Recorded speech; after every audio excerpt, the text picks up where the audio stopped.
I remember after the game when we went around to shake hands and say good game, where he didn't want to shake my hand because I was playing Easy Champions. Wait, was it No, it wasn't after that game. It was group stage. That was group stage game. Yeah, but after group stage game, no one shook hands. Remember the finals? Yeah, in finals I didn't shake her hand. He was like a filthy Anivia player, so I didn't want to shake his hand.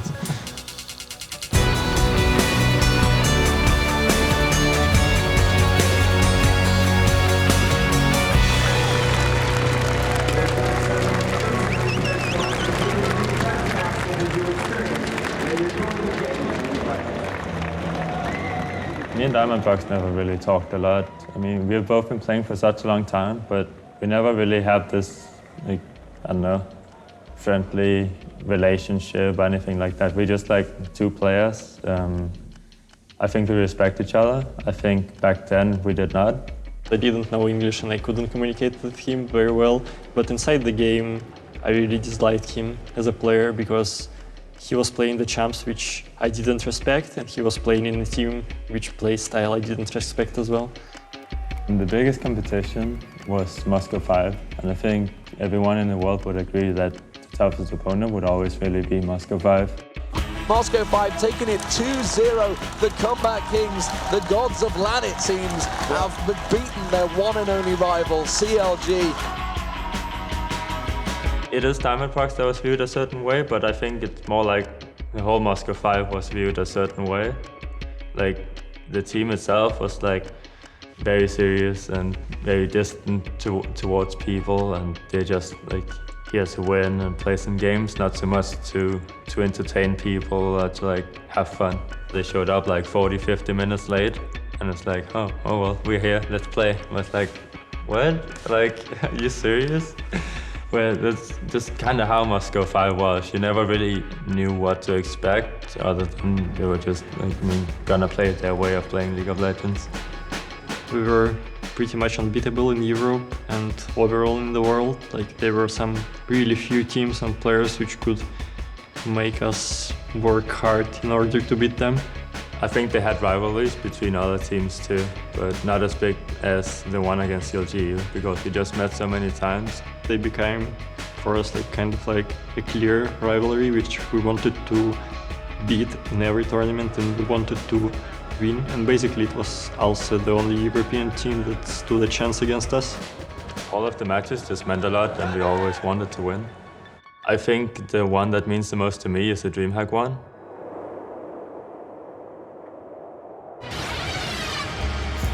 Ladies and gentlemen, welcome back to DreamHack Summer 2012. Good start, Joe. I think the game that everyone remembers is when they came back from 20,000 gold deficit. We didn't care that much about result in terms of like seeding or whatever, because we were already qualified from groups. But on the other hand, we wanted to beat CLG, and that's what we were trying to do. Both teams have got champions they really enjoy. Obviously, we've got Froggen on the Bird of Prey Anivia. We've got Lee Sin on Diamond. We've got Alex Hitch on Karthus. So we've got all the usual suspects, you know, the champions they're all very good at. If I would to describe myself as a player to someone, as I was in Season 2, I would say that this guy just doesn't know the rules. He definitely wanted to jungle his own style, and he didn't want to adapt to what everyone else was doing. Whenever he was trying something new out, it would usually go well, and like a lot of other players and teams would try the things out and they wouldn't have as great of a success as he did. So I think that's like the main reason why he's considered really good. Diamondbox is going to be taking Lee Sin. Ocelot said, you know, Diamond, when he's playing good on Lee Sin, he's like, his Q's not a skill, it's just like a headshot. He will be on you and you'll be dead. So he's that good of a player. Once he's on his ball, it's like 3 players in one right there. What kind of preparation can you do? I should forget that, because we are going to see the dive coming here onto Wicked. That ultimate from Vladimir does go in, it will finish him off. Actually, it won't, because Diamond flashed in there to get the kill. I feel like he's got to keep that damage completely sustained, and they're actually going to move straight in here. Karthus ulti is going to go down. That is a kill. But yeah, it was a steal again from Diamond. In 2012, every jungler was really bad. I was just a little bit better, or maybe just better than all of them. Just because everyone was thinking about their side of the jungle, like something like there's home which is secured by someone, that no one is going to invade them and fuck them up. But it was not true. He's just stealing it away there, Diamond. This time they're going to dive towards Snoopy. Snoopy straight away, headbutts him backwards, and he will just back away from that one. Froggen was coming around to try and support him, but they are going to steal away this blue buff. All the other junglers would usually just build warding items, ward clearing items. He would usually build fighting items, and he was always trying to get a lead, and he succeeded for like the majority of the time for sure. So it's definitely a different approach, and he wasn't just like gonna ward for people. Like, they like to play aggressive, they like to go in, they like to fight. That's kind of what they took advantage of. Now Wicked is going to get the stun on towards GoSuPepper. Instead he gets a snowball in the face and a kick to the head from Diamond Prox, and that is just Moscow 5's pure dominance. CLG was the complete opposite. I wasn't impressed by their play style. I was more annoyed by that because their whole team was trying to pick some scaling 5v5 comp. Like, Froggen was playing always Anivia, and this champion was really broken back then. It's like zero skill champ, you just press your ultimate E and maybe you might need to land some skill shots, but they're that big that you can't really miss them. Revelio, he knows he can get away. Meanwhile, they're going to dive in towards GoSuPepper. GoSuPepper's surely going to be first blood this time. You can see Genja actually coming in. Genja needs to be careful he doesn't get caught up in this one. It will be first blood to Froggen. We were like, well, early game, they want to fight, so we might as well just give him the Sin that's going to fall off at one point in the game. That's not going to be as strong in team fights. We just went with the, well, we don't really care if they get ahead because they can't close out a game. Ulti kick there onto him. Meanwhile, they're going to pressure it back. Darian's taking the hits. Alexis is finally going to get caught out. Alexis has been popped straight away. They're going to go towards Darian. You can see the pulverize coming down as well. The ulti comes out. Darian manages to pick up one kill. The ulti was cancelled. That ulti was not quite run through. Genja is going to get taken down as well. And CLG absolutely coming out on top of this one. It is going to be a 2-for-1. Genja's going to go down. He will get popped. Now Diamond Pro's also going to go down. The wall goes across. Blocks them off. Beautiful play. Will they split off? They go towards GoSuPepper. GoSuPepper gets a double kill there. And wow, Joe Miller, my voice is dead. I don't even know what's happening anymore. This is ridiculous stuff right there. Lee Sin managing to get away. Wow. How do you analyze something like that? I mean, they messed around actually in front of the towers for about half an hour now. It really is that long. And when they did decide to go in, that wall from Froggen set straight up behind them. They go in there, and CLG are going to be very happy with this. We had super big advantage until we threw. I guess around like minute 30 or something, we just stalled the game for about an hour, and then we ended up winning. Was down to about 8,000 hit points. CLG going to have to peel up for this one. Shirelli is rubbing pops. There goes Darian, absolutely destroyed. Genja now is the target as well. They're going to dive in towards Genja. Then the kick comes out on towards Genja. Headbutt, sorry, pulverized. Alex is now the target. That is Wicked picking up another kill. I cannot believe this is actually happening in front of me. Diamond Pro trying to get away from this one. Yellow Pete's just going to jump on his face any minute now. There we go. The shutdown comes in. And CLG pull off the biggest comeback that we've ever seen in League of Legends at this level. The rage quit. Rage quits, it's standard. I think it's the biggest comeback. I don't think there's anything that has been like close to that since then. Losing with such a gold advantage was really big for us, and it was kind of crushing a bit. But we still had a day to recover, I think, before our playoff stage, so we were fine with it. Moscow 5! Their opponents, it is the Counter Logic Gaming EU! We've got a big crowd here waiting for this game to go on. You will have noticed that Moscow 5 were a little bit late here. Yeah. They were very close to disqualified from the first game. They were close to forfeiting the first game. They got here though. You guys showed up like 40 minutes late to the first game. And the first game, I played Anivia again. I played against Alexis playing Twisted Fate. And it was kind of a stomp. I think when we showed up late, Dairon was pretty sleepy, so he was like that during the first minutes of the game. And I remember you guys cheesed him, and he was like, he backed off from your cheese maybe, and then was staying under his turret. Yeah, that's pretty clear. Oh, Darian's in trouble. He's coming first blood. He's managed to skill the pull in there first. Will flash away. But was probably opening tab or just sleeping or something, and you just got free first blood on him, like level 1, without any single reason. So it was pretty painful to watch.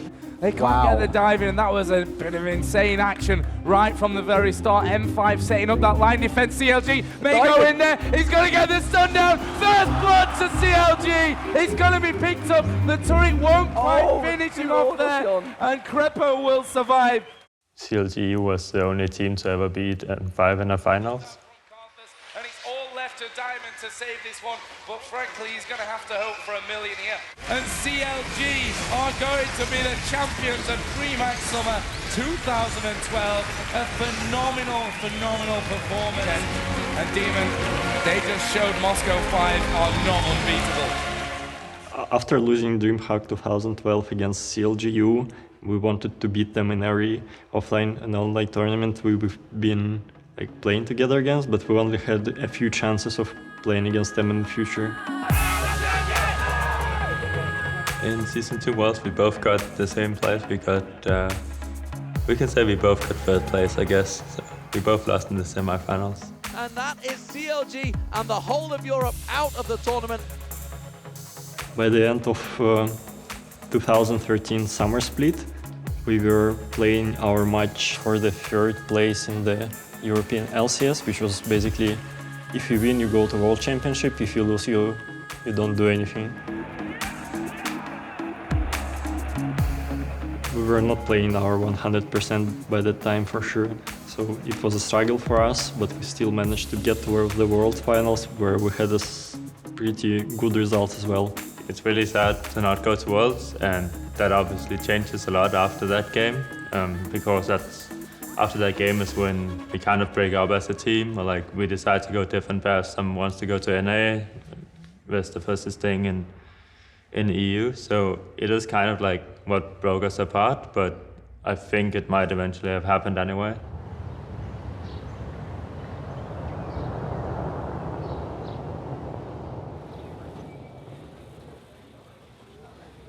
Currently, I came to North America to play for Team Apex. Right now I'm playing for their Challenger Series team.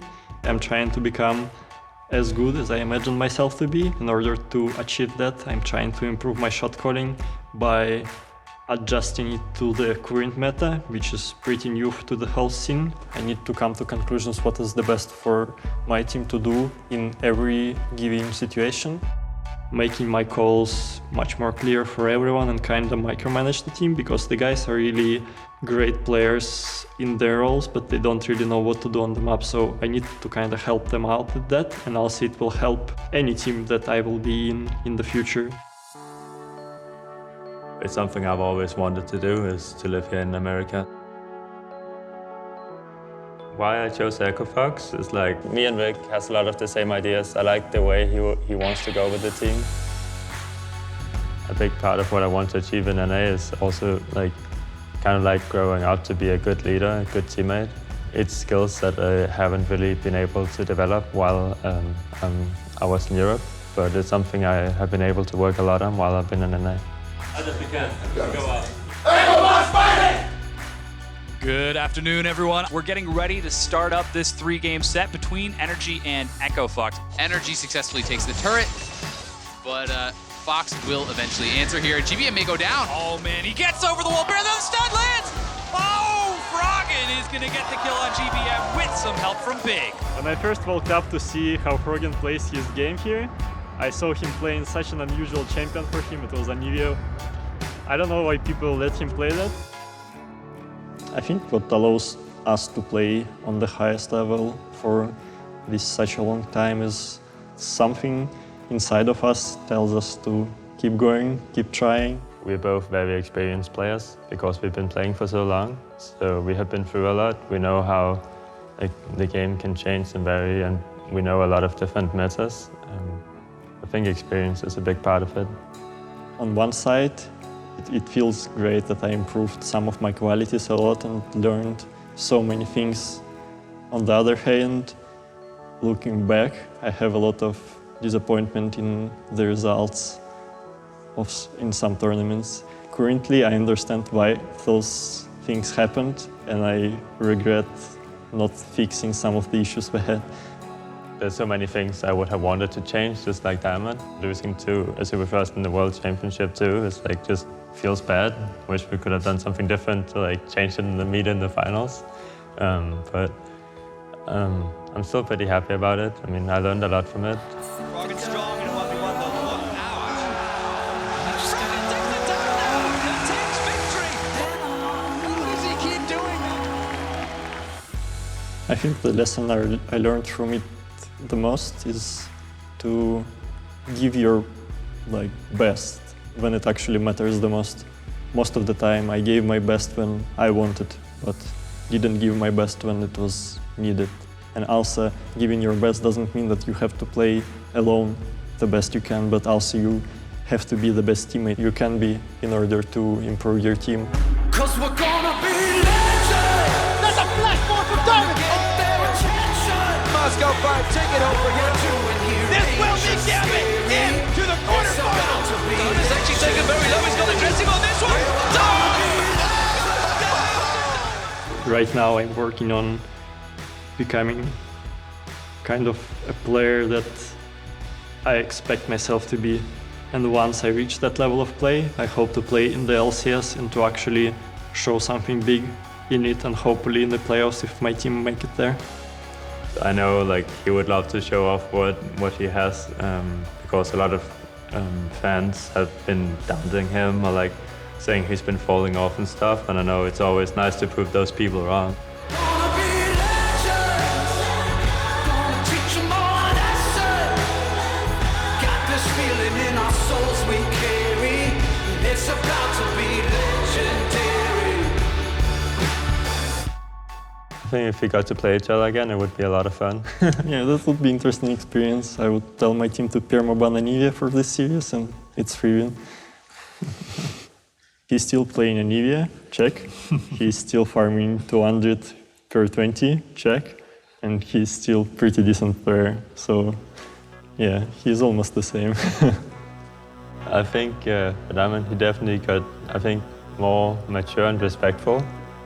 He's still a good player, knows what to do, still trying to be innovative. So it's like the same kind of style he has as back then. But I think it's just like being older and being more mature. He shakes my hands now every time.